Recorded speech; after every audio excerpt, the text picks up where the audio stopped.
Bonjour à tous, nous continuons notre aventure dans le système nerveux. Nous intéressons aujourd'hui à d'autres ondes. Nous avons passé les deux premiers cours sur les ondes électromagnétiques avec la lumière que nos yeux perçoivent. Cette fois-ci, nous allons nous intéresser à nos oreilles et aux ondes sonores qu'elles sont capables de percevoir. Donc l'oreille, on peut la diviser en trois sections. L'oreille externe qui est finalement tout ce que l'on peut voir extérieurement de l'oreille avec ce grand morceau ici et le conduit qui mène au tympan. L'oreille moyenne qui est la jonction entre le tympan et l'oreille interne et qui a comme particularité de contenir quelques petits os sur lesquels nous reviendrons et un tube qui permet à l'air de passer du fond de la gorge à notre oreille. Finalement, il y a l'oreille interne qui est directement intégrée dans les os du crâne et qui gère deux grands sens de notre organisme, donc l'audition à proprement parler et le sens de l'équilibre. Pour commencer, l'oreille externe est constituée de cette grande section cartilagineuse avec de la peau et des replis qui ont l'air un petit peu hasardeux mais qui en fait ne le sont pas. La forme générale de notre oreille permet de capter les ondes sonores et de les envoyer relativement efficacement dans le conduit auditif. Donc le pavillon, c'est l'endroit où les ondes sonores sont captées et où elles sont renvoyées dans le canal qui est ici, le conduit auditif, afin de faire vibrer le tympan. Donc tout l'objectif de l'oreille externe, c'est de permettre à ces ondes sonores d'arriver de la meilleure façon possible au tympan. Nous reviendrons tout à l'heure sur ce que sont les ondes sonores. Le tympan, à proprement parler, c'est une membrane qui est au bout du conduit auditif, et on va en voir une image ici. Donc le tympan, c'est une membrane qui est presque transparente à travers laquelle on peut voir éventuellement, quand tout va bien, les petits osselets en fait de l'oreille moyenne. Alors justement, l'oreille moyenne, c'est la section qui fait la liaison entre l'oreille externe et l'oreille interne. Elle est constituée elle aussi du tympan, qui est en fait à cheval entre l'oreille externe et l'oreille moyenne. Et le tympan est relié directement, accroché à un petit os qui s'appelle le marteau. À côté du marteau, on a un autre os qui s'appelle l'enclume, et on termine avec un troisième os qui est l'étrier. Ces trois os vont vibrer à chaque fois que le tympan va vibrer. Ils sont directement reliés au tympan et l'objectif de l'oreille moyenne est de permettre de transformer la vibration de l'air, qui permet la vibration du tympan, en mouvement mécanique d'aller-retour de l'étrier à l'intérieur de la cochlée. Donc l'étrier est capable d'avancer et de reculer, ce qui va permettre de créer des petites vagues qui vont avancer à l'intérieur de l'oreille interne. On y revient juste après. À noter que nous pouvons envoyer de l'air sous pression dans l'oreille moyenne, quand nos oreilles se bougent par exemple, ou lorsqu'on se mouche, on peut le sentir, on ressent une sensation dans le tympan. Donc l'air vient de la trompe d'Eustache. Il y aura une image après qui nous montrera un petit peu plus où mène la trompe d'Eustache, mais on peut voir qu'elle est directement reliée à l'oreille moyenne avec les petits osselets. On voit mieux ici les osselets sur le dessin, donc inversés, l'étrier, l'enclume et le marteau. L'onde sonore arrive et elle fait vibrer les trois osselets comme on vient de le voir finalement. Petite parenthèse sur l'inflammation de l'oreille, l'otite, donc qui peut être externe ou interne avec des bactéries qui peuvent s'installer dans le conduit auditif ou alors carrément venir de l'intérieur de la trompe d'Eustache et s'installer à l'arrière du tympan. Ici, on a une image qui nous permet de comprendre où est la trompe d'Eustache. Donc, au fond de notre fosse nasale, on peut voir ici le tube, la petite trompe qui mène jusqu'à l'oreille moyenne ici. On vient de le dire, les tympans peuvent se boucher, par exemple quand on prend l'avion, quand on atterrit ou quand on décolle. Et aussi quand on descend sous l'eau, on s'en rend compte assez vite.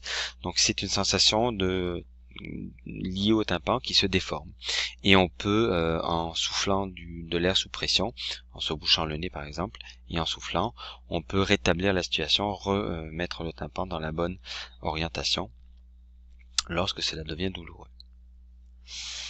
On est rendu à l'oreille interne, donc les petites déformations mécaniques de l'étrier vont permettre à un liquide d'avancer dans la cochlée. La cochlée est un petit enroulement ici en forme de coquillage et à l'intérieur duquel on va retrouver des liquides qui vont avancer.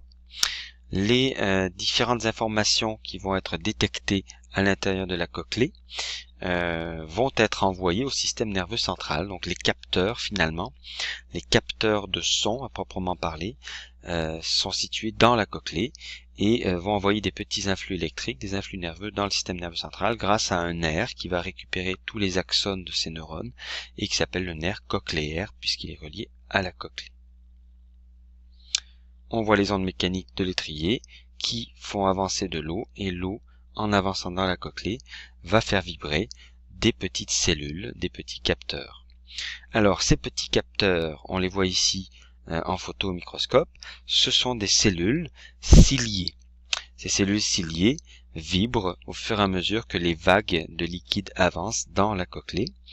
Et on peut voir que la cochlée a une forme particulière, mais ce qui nous intéresse surtout, c'est de savoir que les cellules ciliées sont situées tout au long du chemin de ce liquide et qu'elles vont vibrer. Et au fur et à mesure qu'elles vibrent, eh bien, l'information sera envoyée au système nerveux central.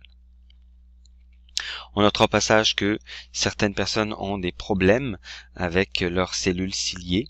Ces cellules ciliées envoient en permanence un son dans l'oreille et en fait il n'y a pas de son à proprement parler qui est détecté par l'oreille, mais ces cellules envoient un message électrique au système nerveux central pour dire qu'il y aurait, c'est comme s'il y avait ce son. Alors je ne sais pas si on va l'entendre, mais c'est à ça que ressemblent ces sons lorsqu'ils sont captés. Bien, on continue avec le sens de l'équilibre qui est à l'intérieur.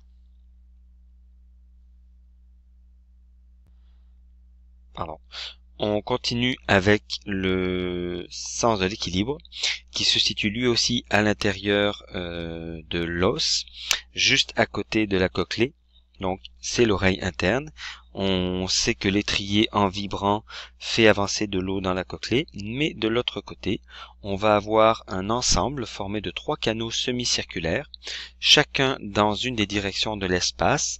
Donc ça forme un réseau en 3 dimensions. Et ces canaux circulaires contiennent un petit liquide qui avance lorsque l'on penche la tête dans une des directions.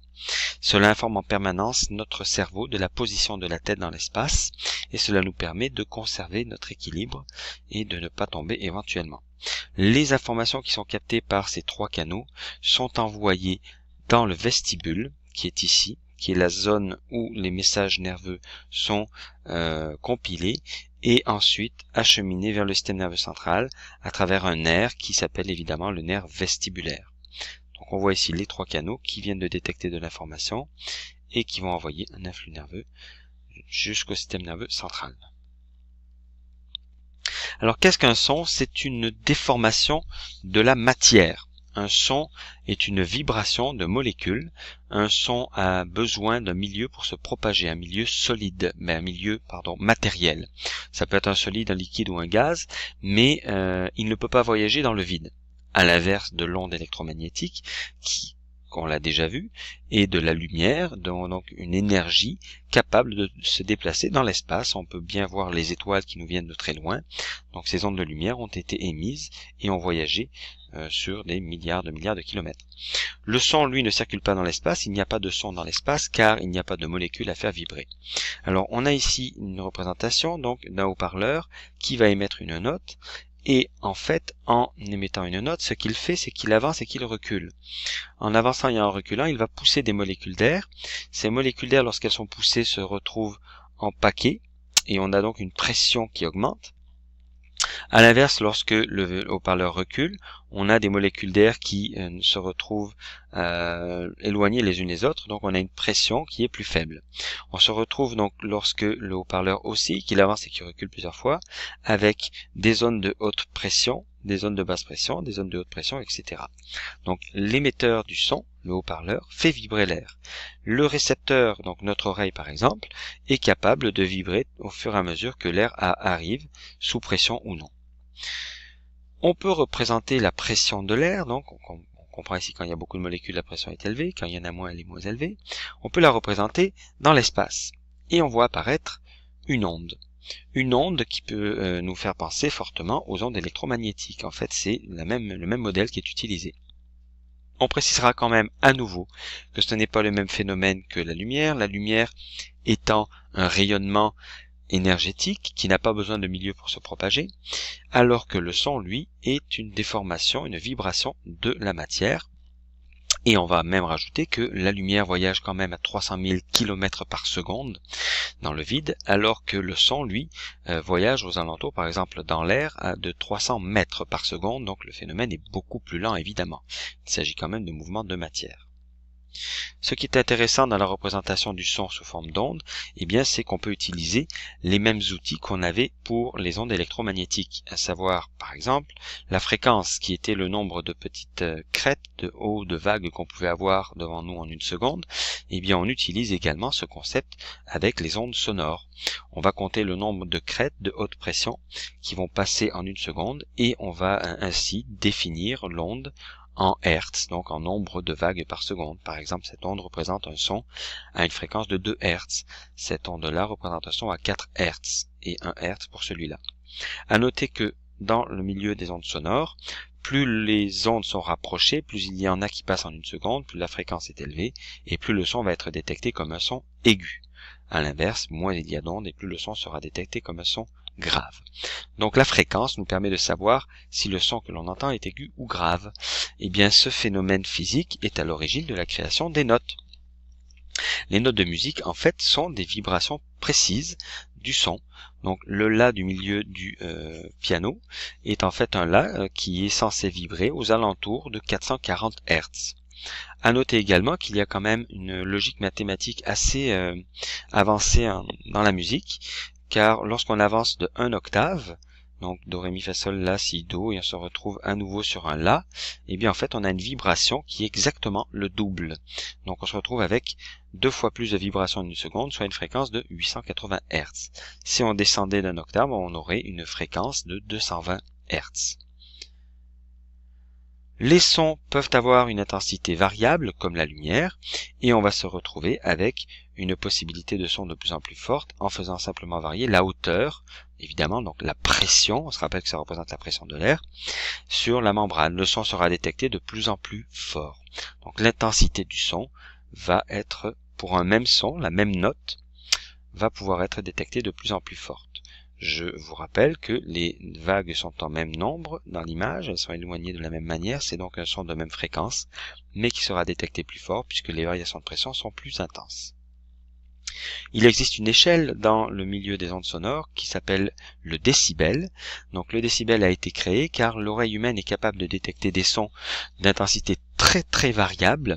Et en fait le décibel est une échelle qui, lorsque l'on avance de 10, est en fait une multiplication par 10 de l'intensité sonore. Par exemple, un son de 80 décibels que l'on sortirait d'un système de son, si on le fait passer à 110 décibels, c'est une augmentation de 30 décibels, mais ça correspond en fait à une multiplication de l'intensité par 1000, c'est-à-dire que l'on a fait x10, x10 et x10. Je vous rappelle que chaque addition de 10 correspond en réalité à une multiplication par 10 de l'intensité sonore. Donc on a additionné 30, c'est-à-dire qu'on a additionné 3 fois 10, ce qui revient à multiplier en fait par 10 3 fois. On va avoir ici une représentation des différentes possibilités de perception de son pour un humain. On voit que c'est très variable également. On peut passer de 16 Hz à 16 000 Hz, donc très très grave à très aigu, avec évidemment un besoin d'intensité sonore relativement élevée pour les extrêmes, donc il faut que le son soit très fort pour qu'on puisse le détecter. On entend quand même évidemment un peu mieux dans la zone médiane ici. Et on finit par préciser que avec les années, on perd de l'audition et que plus notre oreille vieillit et moins on va percevoir de sons aigus.